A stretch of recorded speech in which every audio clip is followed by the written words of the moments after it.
ኑ እንተዋወስ፣ መልካሙን እንጋራ፣ ዲናችንን እንወቅ። አለብን አደራ።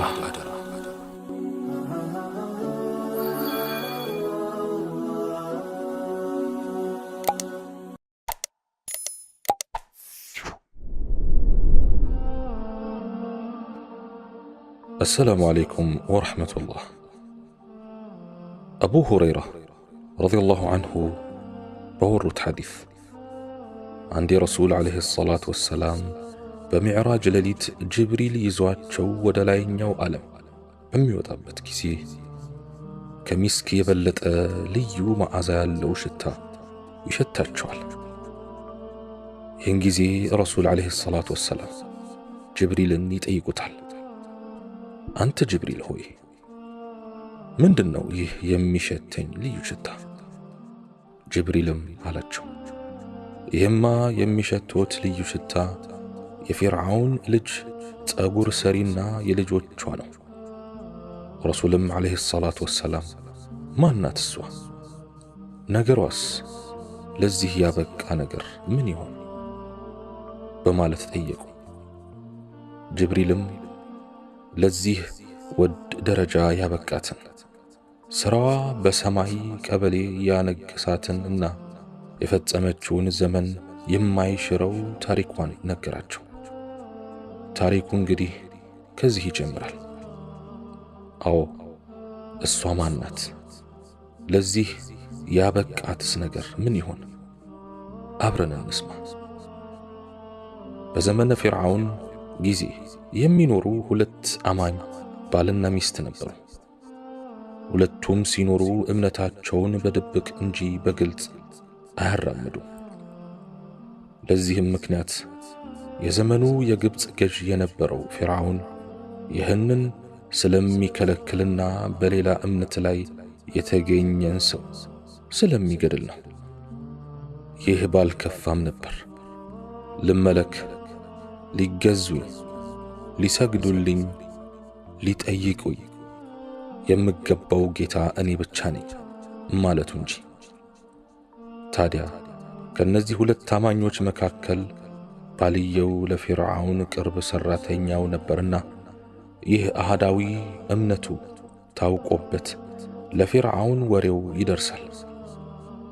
ፊርዓውንም ሰውየውን ካስቀረበ በኋላ እምነቱን እንዲክድና በሱ አምላክነት እንዲያመን ጠየቀው። አልተቀበለም። ፍርዱ ሞት ነበርና ተገደለ። ሚስትም የውድ ባሏን መስዋዕት ተከትሎ እሱ የተወላትን 5 ልጆች የመንከባከብና የማሳደግ ኃላፊነት እንዲሁም አጠቃላይ የቤቱ ጣጣና ውጣ ውረድ በሷ ጫንቃ ላይ ሆነ። ለመኖር ከሁሉም በላይ ለምትወዳቸው 5 ልጆች ስትል ትለፋ ደፋ ቀና ትል ጀመር። ይህች ሴት አላህን አንድ አድርጋ የምትገዛ የፍርዓውን የልጁ ተከባካቢና ጸጉር ሰሪ ነበረች። ታዲያ አንዴ የፊርዓውንን ልጅ ጸጉር በምታበጥርበት ጊዜ ማበጠሪያው ከእጇ ላይ ይወድቃል። ይሄኔ ቢስሚላህ የሚል ድምፅ ታሰማለች። ልጅቱም በጣም በመገረም ቢስሚላህ ነው ያልሽው ትላለች። እሷም አዎ ስትል መለሰች። ልጅቷም እንዴ ከአባቴ ውጭ የምታመልኪው ጌታ አለ ማለት ነው? እሷም አዎ የኔም ያንቺም የአባትሽም ፈጣሪ የሆነውን አላህን ነው የምገዛው ትላለች። ልጅቷ ይህኔ አልተዋጠላትም። ይህን እምነቷን ካልተወች ለአባቷ እንደምታሳውቅባት አስፈራራቻት። እሷ ግን እንደማትፈራና ብትነግረውም ምንም እንደማይመስላት መለሰችላት። ልጅቷ ሄደች። ነገሩን ካንተ ውጭ ሌላ ጌታ የምትገዛ ሴት አለች ብላ ተናገረች። ዕድሜ ዘመኗን ስትደብቀው የነበረው ኢማኗ አላህ የሻ ጊዜ በአንዲት ቢስሚላህ በምትል ቃል ገሃድ ወጣባት። በዚህ ጊዜ ፊርዓውን ይገኛል ብሎ ባላሰበው ጊዜ ከሱ ውጭ ያለን ጌታ የሚገዛ ሰው በመገኘቱ እየተደነቀ ሴትየዋ እንድትቀርብለት አዘዘ። ሴትየዋም ጡት የሚጠባ ልጇን ጨምሮ 5 ልጆቿን አስከትላ መጣች። ፊርዓውንም ባያት ጊዜ ስላንቺ የምሰማው ነገር እውነት ነውን? ሲል ጠየቃት። እሷም በድፍረትና በንቀት አዎን እውነት ነው፣ እኔ የምገዛው የኔም ያንተም ፈጣሪ የሆነውን አንድ አላህን ነው ስትል መለሰችለት። አሁን እርጉሙ ፍርዓውን ከእምነቷ እንድትወጣና በሱ እንድታምን ይፈታተናት ጀመር። እሷ ግን ማንም ሊያጨልመው የማይችለውን የኢማን ብርሃን አላህ ልባ ውስጥ ፈንጥቆላት ነበርና ልትሰማው አልቻለችም። ይባስ ብሎ ፊርዓውን ከነሐስ የተሰራ ትልቅ በርሜል ወይም ጋን በዘይት ተሞልቶ እንዲፈላና እንዲቀርብለት አዘዘ። ከእምነቷ ካለቀቀች ጭካኔ በተሞላበት መንገድ በፈላ ዘይት ውስጥ ከነ ልጆቿ ጭምር ሊገላት እንደሚችል አስፈራራት። ማስፈራራቱን ከቁብ አልቆጠረችውም። አጂብ! አሁን ፊርዓውን የሷን አልበገር ባይነትና ጽናት በተረዳ ጊዜ በፍርሃት እየተንቀጠቀጡ ካሉት ትንንሽ ልጆቿ መሃል አንደኛውን ዘይት ውስጥ እንዲጨምሩባት አዘዘ። ወታደሮቹም እሷን ጨርቋን ጨምድደውና በፍርሃት ከበው ካቀፏት ልጆቿ መሃል አንደኛውን መንጭቀው በማውጣት እያለቀሰ ጋኑ ጋር አቀረቡት። ፊርዓውን ሐሳቧን ቀይራ እንደሆነ በሚል ቢመለከታት ያው ነበረች። ልጇንም አይኗ እያየ የፈላው ዘይት ውስጥ ጨመሩት። እንኳን የፈላ ዘይት ይቅርና የፈላ ውሃ ትንሹ ጠብታ እንዴት እንደሚያደርግ ማሰቡ አይከብድም። ልጇ በገባ በቅጽበት ነበር አጥንቱና ስጋው የተለያየው። ፊርዓውን አሁንም ወደ ሁለተኛው ልጇ ከመሸጋገሩ በፊት እንድታምንበትና እንድታመልከው አለዚያ ግን ሶስተኛው አራተኛው እያለ እንደሚጨርሳቸው አጥብቆ ነገራት። እሷ ግን የሱ ጭካኔና ማስፈራራት በጨመረ ቁጥር ኢማኗና ጽናቷ ይጨምር ነበር። ፊርዓውን ያለውን አደረገ። ሁለተኛ ልጇን ከቅፏ መንጭቆ ፈላው ዘይት ውስጥ ወንድሙ ጋር ተቀላቀለ። ከእምነቷ የአይን ርግብግቢት ያክል እንኳ ያልተወላወለችውን ሴት ያስተዋለው ፊርዓውን ሶስተኛና አራተኛ ልጆቿን በተመሳሳይ መንገድ ገደላቸው። አሁን አንድ ልጅ ብቻ ነው የቀራት።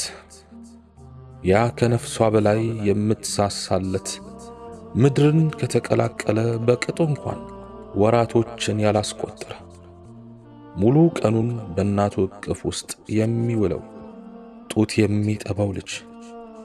ይህ ሁሉ ሲሆን ይህ ጨቅላ ልጅ የእናቱን ጡት እየጠባ ነበር። አጂብ!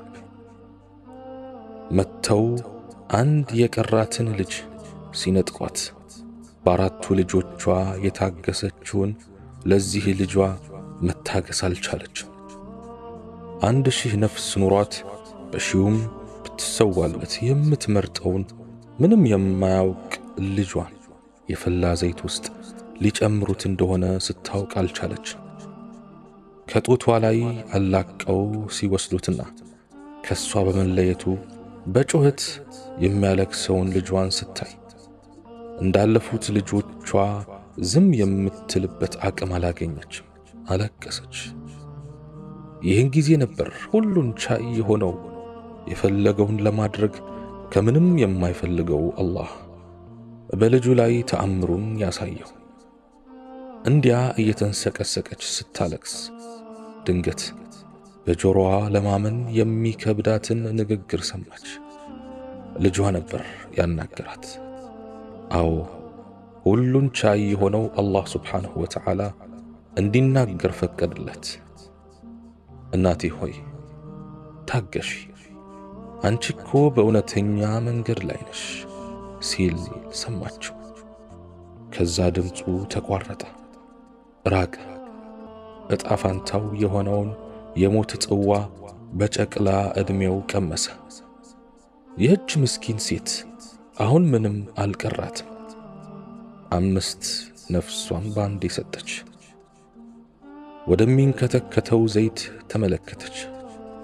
እነዚያ ቤቷን በሳቅና ደስታ የሞሉት ኑሯን በሙሉ ለነሱ ያደረገችላቸው፣ ሲራቡ ያበላቻቸው፣ ሲጠሙ ያጠጣቻቸው፣ ሲታረዙ ያለበሰቻቸው፣ ከእይታዋ ለአፍታ እንኳን እንዲሰወሩ የማትወድላቸው የዱንያ ስጦታዎቿ አሁን የሉም፣ ላይመለሱ ሄደዋል።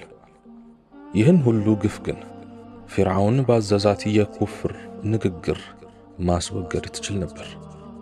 ግን ዱንያ ላይ ካለው ሕይወትና ደስታ ይልቅ የአኺራውን ዘላቂና ዘለዓለማዊን ደስታ አላህ የሚሰጣትን ምንዳና ካሳ የመረጠችው ምስኪኗ ሴት ለዚህ አልተንበረከከችም።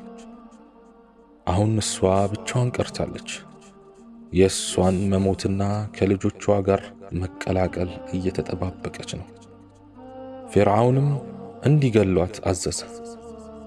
ይዘው ወደ ጋኑ ሲያቀርቧት የልጆቿን አጥንት ለአፍታ ተመለከተችና ወደ ፊርዓውን በመዞር ካንተ የምፈልገው ጉዳይ አለኝ አለችው።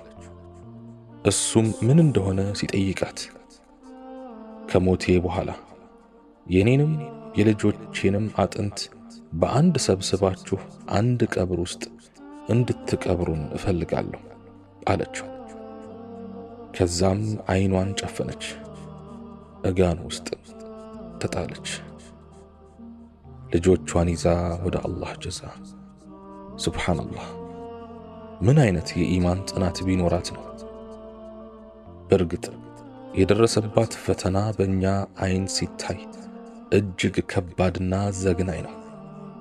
ነገር ግን በኋላ አላህ ዘንድ ከሚገኘው ሽልማትና ክፍያ አንጻር ሲታይ ዱንያ ላይ ያለው ፈተና ኢምንት ነው።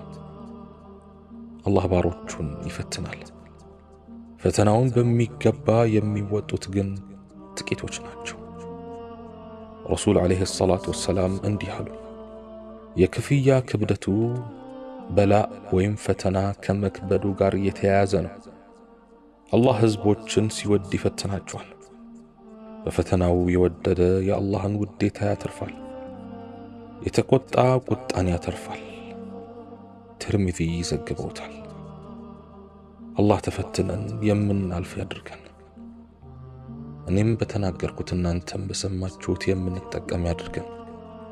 سبحانك اللهم وبحمدك أشهد أن لا إله إلا أنت أستغفرك وأتوب إليك وآخر دعوانا أن الحمد لله رب العالمين والسلام عليكم ورحمة الله تعالى وبركاته.